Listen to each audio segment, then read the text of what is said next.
원네스에서 2014년부터 근대시대 예술가 시리즈를 했었어요. 그래서 처음에 이상화, 그 다음에 현진건, 이중섭, 나혜석 뭐 이렇게 이제 인물들이 쭉 있었어요. 근데 이제 그 인물들을 한 명을 선정을 해서 그 사람의 삶과 작품 세계하고 거기서 어떤 메시지를 우리가 좀 찾아보고 그게 지금 살고 있는 우리 시대의 예술가들한테 어떻게 메시지를 줄 수 있을까? 혹은 우리가 그 안에서 메시지를 어떻게 찾을 수 있을까? 그리고 이제 그런 게 주된 내용입니다. 현대 사회에서 우리가 고민하는 지점에 대해서 조금 같이 생각도 나누고 그거를 이제 공연으로 마지막으로 풀어보자. 이 나혜석하고 올해 이제 이장희 9월 이장희 시인 시리즈 올해 하고 그 다음에 내년에 이제 우리가 인물 아직 선정 안 했지만 요렇게 세 개가 갈등 시리즈입니다. 그래서 첫 번째 나혜석 젠더 갈등이었고 요번에 하는 게 세대 갈등, 내년에 하는 게 이제 계층 갈등. 이렇게 세 개로 이렇게 쭉 나눠서 얘기를 하는데 5월 이장희 시인은 1900년생이거든요. 1900년생에 1929년에 이제 죽었어요. 그러니까 29에 죽은 거죠. 아버지가 친일파인데 이 아버지는 이 아들이 총독부의 관리가 되기를 원했어요. 그러니까 본인도 대구에서 유지의 집안이었고 본인도 중시원이라는 어떤 이 아들을 교토로 이제 유학을 보내서 일본어를 아주 융통하게 잘 하도록 교육을 시켰어요. 어렸을 때. 그래서 돌아오고는 이제 유학 마치고 한국을 돌아왔을 때는 이 아들한테 통역을 시켜요. 자기 주변에 그런 식으로 해서 일본 관리들하고 친분을 맺도록 만들어 주고 싶었던 거예요. 그러니까 이제 아버지는 고위 관리가 되기를 원했고 그 당시 기득권층에 이제 그 사회 속으로 이 아들이 들어가서 자기처럼 잘 먹고 잘 살기를 바랬는데 아들은 그럴 수 없었던 거죠. 그래서 아버지하고 갈등을 겪게 되고 이 아버지는 아들한테 경제적인 지원을 이제 끊어버려요. 그래서 이장희가 굉장히 부잣집 아들임에도 불구하고 너무너무 가난하게 살았어요. 이장희가 이제 5살 때 생모가 이제 죽어요. 그래서 엄마 없는데 이 아버지가 재혼을 2번 해요. 그러니까 이장희는 첫 번째 어머니랑 사이에서 이제 낳았으니까 그 아들 사이에서 낳는데 이장희를 포함해서 아들이 3명이고 3년 1년간 그럴 거예요. 그렇고 나머지는 다 이제 계모들 사이에서 난 아이들 이렇게 있고 상대적으로 첫 번째 어머니 사이에서 난 아이들 숫자가 적죠. 그러면 그 가족들 형제 자매들 간 그 사이에서도 권력이 약하지 이들은 나이가 더 많더 그렇지 않겠어요?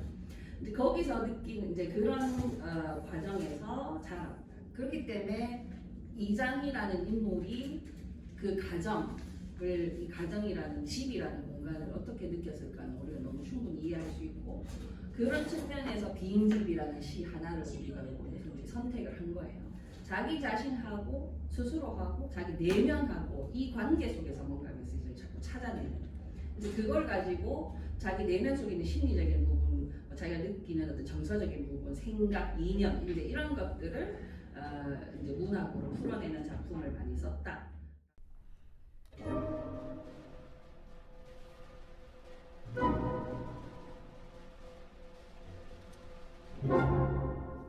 근데 96년생이라는 이제 이 20대의 청년을 설정한 이유는 이제 과거의 이야기와 현대의 이야기를 대비시키기 위한 하나의 장치이거든요. 96년생 이 친구는 저희가 제가 드린 대본을 한번 보면서 얘기를 하고 있는데 대본 제일 뒤에 보면 96년생 가정사가 있어요. 가족사. 96년생의 할아버지에서부터 그 아버지 그리고 96년생까지 이 세 인물 이 세대를 거쳐서 서로가 가지고 있는 상처가 이제 계속 대물림되는 느낌이에요. 이제 그런 지점을 좀 찾아봤는데 일단은 96년생은 뭐 특별한 인물은 아니고 우리가 이제 일반적으로 주변에서도 많이 보고 드라마에서도 많이 보고 보편적인 가정, 그러니까 굉장히 가부장적인 아버지 밑에서 자란 아들. 그리고 남자이기 때문에 뭐 이제 돈을 잘 벌어야 되고 직장을 가져야 되고 이제 이런 억압 안에서 사는 아이인데 그런 것을 이제 계속 강요하는 그 아버지와의 갈등의 이야기예요. 근데 이제 이번에 여기서 중요한 건 뭐냐면 이 아버지는 왜 이 아들에게 그런 방식을 강요하느냐, 그다음 그 원천이 무엇이냐, 이제 거기가 조금 핵심이에요. 그래서 가족사 이렇게 보시면 96년생 아버지가 있는데 이 아버지는 자기 자신의 아버지 96년생 할아버지에게 어떤 일종의 이제 그 가정 폭력을 당한 상처가 있고, 그 다음에 그 할아버지는 어쨌든 알코올 중독자고, 그래서 늘 제대로 된 일도 못하고 가정을 책임지지 못하죠. 이런 아버지와는 나는 정반대로 살겠다라고 결심한 사람. 그래서 그 아들도 자신처럼 살았으면 좋겠는 거 하나. 그 다음에 이 아버지가 이 아들에게 가장 분노를 느끼는 지점은 이 아들이 제대로 일을, 그러니까 아들은 의도적으로 뭐 알코올 중독에 이렇진 않지만 직업을 못 찾고 지금 방황하고 있는 상황인데, 집에서 봤을 때 내 아들의 모습이 내가 정말 싫어하는 내 아버지의 모습과 닮았다는 거지. 여기서 이 갈등이 폭발하는 지점이라고 저는 생각을 했어요. 이 96년생의 이야기는 96년생인 20대 젊은 아이가 아버지를 이해하는 겁니다.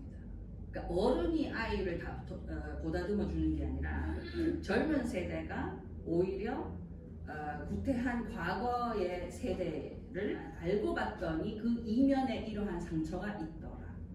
그래서 이해하게 되고 그 갈등의 요소가 약간 희석되는 그런 이야기를